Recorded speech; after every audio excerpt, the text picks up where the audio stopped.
स्वागत आप सभी का इस चैनल पर। आज हम कक्षा 10वीं के गणित विषय के अध्याय 14 सांख्यिकी के अंतर्गत प्रश्नावली 14.3 के अंतर्गत यहाँ पे हम उदाहरण क्रमांक 7 देख रहे हैं, जिसमें हमें माध्यक ज्ञात करना है। तो यहाँ पे एक प्रश्न दिया गया, उदाहरण 7, किसी स्कूल की कक्षा 10वीं की 51 लड़कियों की ऊंचाई का एक सर्वेक्षण किया गया और निम्नलिखित आंकड़े प्राप्त किए गए। ऊंचाइयाँ सेंटीमीटर में क्रमशः यहाँ पे हमें ज्ञात हैं। आप देख रहे हैं जैसा कि स्क्रीन पे 140 से कम 4 लड़कियां हैं, 145 से कम 11 और 150 से कम 29, 140, 160 से कम 46, 165 से कम 51। तो यहाँ पे माध्यक ऊंचाई हमें ज्ञात करना है। बच्चों यहाँ पे जैसा कि हम देख रहे हैं कि यहाँ पे जो ऊंचाइयाँ दी गई हैं, यहाँ पे से कम की बात हो रही है, लेकिन यदि हम इसको एक वर्ग माप के रूप में लेना चाहें तो वर्ग माप हम यहाँ पे ले सकते हैं। आप वर्ग माप यहाँ पे 5-5 के अंतराल में ले सकते हैं, क्योंकि 140 से 145, 145 से 150, तो यहाँ पे 5-5 का वर्ग अंतराल आपको बनता हुआ दिखाई दे रहा है। इसके लिए यहाँ पे जो हमें लड़कियों की संख्या ज्ञात है, ये एक संचयी बारंबारता के रूप में ज्ञात है। इसके लिए हमें आपको बारंबारता की सारणी तैयार करनी होगी। इसको हम चलिए देखते हैं किस प्रकार से इसकी सारणी तैयार की जा सकती है। जैसा सारणी दी गई है यहाँ पे, उसके आधार पे हमने इसको इस तरीके से लिख लिया सारणी बनाकर, और यहाँ पे हमें बारंबारता ज्ञात करना है। इसके लिए चलिए बच्चों, बारंबारता ज्ञात करने के लिए आपको पहला पद वैसा ही लिखना होगा। तो हम यहाँ पे 4 लिख देते हैं। अब आप 11 में से 4 कम करेंगे और यहाँ लिखेंगे, तो 11 में से 4 घटाएंगे। तो घटाने पर यहाँ पे हमने बारंबारता ज्ञात से संचयी बारंबारता ज्ञात करने के लिए जोड़ा था, लेकिन यहाँ पे जस्ट इसका विपरीत करेंगे, यानी 11 में से 4 को कम करेंगे, तो यहाँ हमें प्राप्त हो जाएगा 7।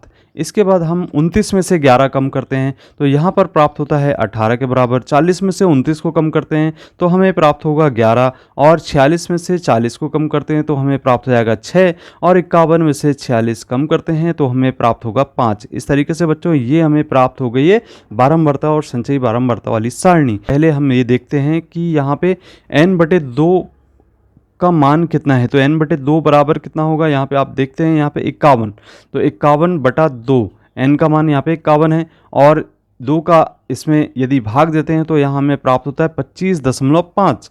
अब 25.5 कहीं ना कहीं ये संचयी आवृत्ति में बारंबारता में लाई करेगा। हम यहाँ देखते हैं कि ये 11 से अधिक है, तो 29 में लाई करेगा यह मान। तो इसके लिए हम यहाँ पे n के मान को यहाँ पे लाई करता हुआ देखते हैं, यानी यहाँ पे इस सीमा के अंतर्गत यहाँ पे ये मान आएगा, और इसके सामने वाले सारणी पे चले जाएं और इसके सामने चले जाएं तो ये वर्ग अंतराल वर्ग माप होगी 145 से 150 की। तो बच्चों इस प्रकार की जब प्रश्न आते हैं तो इसके लिए हम माध्यक का एक सूत्र का उपयोग करते हैं, जिसको हम जानते हैं L + n/2 ऋण CF/F × H के रूप में।